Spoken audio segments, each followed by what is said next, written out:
Staring at other people. Is there any halachic issue with staring at another person?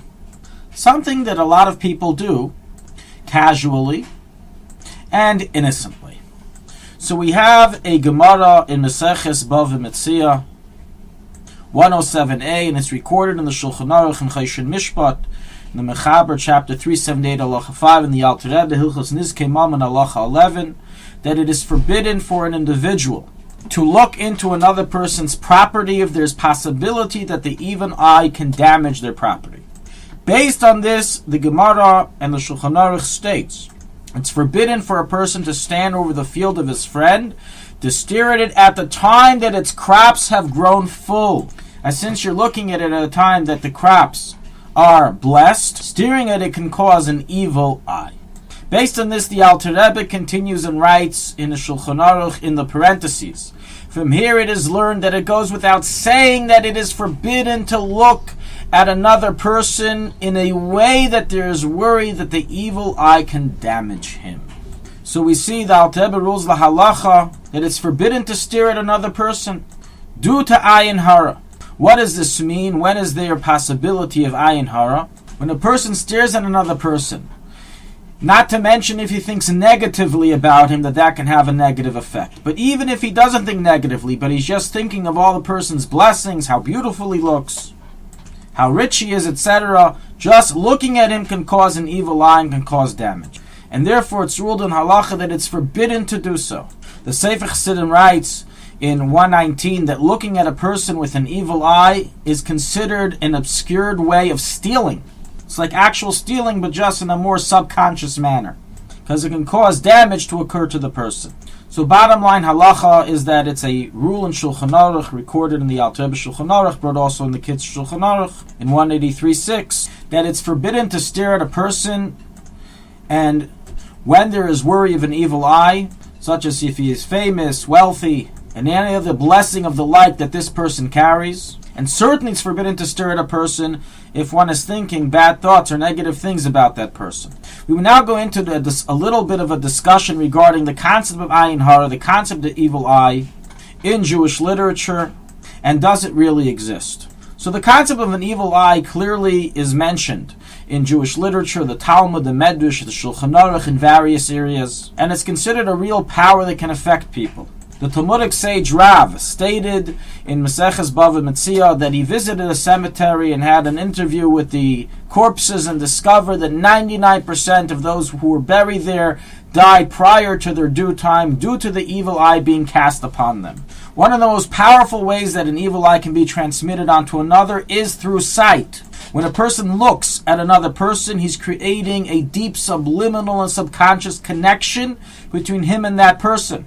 Hence, the above halacha that we learned, it's forbidden to stare at a person in a way that there's a chashash, a worry of the evil eye. Sight should be viewed similar to a Bluetooth device, in which there's no physical contact between the two items, but there is a subliminal connection that can cause transference of information and affect change into another device. So too, simply looking at another person can affect him. The Rebbe Rashab once stated in a Maimer that when you stare at another person, you're connecting with him spiritually, and that's why people notice when other people are staring at them and naturally turn around. Although the eye doesn't see any contact, there is a subliminal connection taking place. The Moral of Prague in the Sivas Eilim writes that looking at another with an evil eye is like a flamethrower, that the eyes have ability to burn and destroy things in a negative way, just like fire.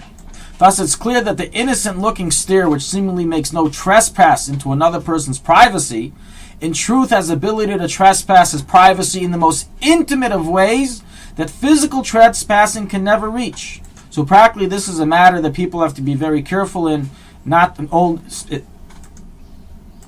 think of people's blessings and have a slight bit of jealousy against them.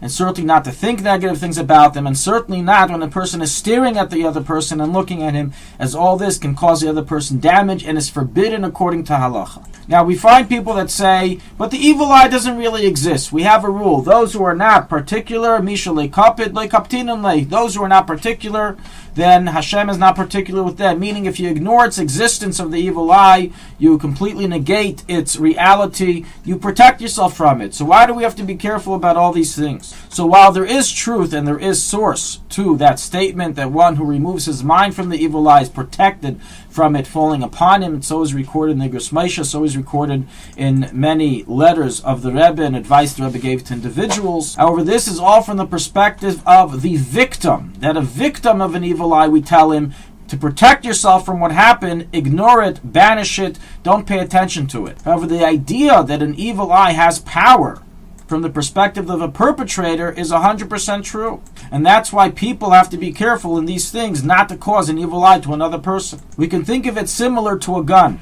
It's true a person can wear a bulletproof vest and protect himself from the bullet. But does that give right to people to go shoot randomly? How do we know if this victim has this protection? So obviously the evil eye, Ayin Hara, is a real thing that is possible for a victim to avoid and protect himself by ignoring it. But that doesn't give a license to the perpetrators to go ahead and stare at other people and look at other people and be jealous of what they have, which we said is forbidden according to halacha. May Hashem bless all of us that we all can be at least spiritually considered the descendants of Yosef HaTzadik, of which it says that the evil eye does not fall upon him, and that we should look at others with a good eye, and if evil eye can make this effect, certainly a good eye can affect other people in a good and positive way. Thank you for listening to Shulchanaruchharav.com. Our free services of making Torah knowledge available to the public depends on donors like you. Please help us continue our work through making even a small contribution at Shulchanaruchharav.com under the Daily Halacha Dedication section or in the subscription page. Also, check out our online courses and many sefarim available for purchase that will both enhance your Torah knowledge and help support our work.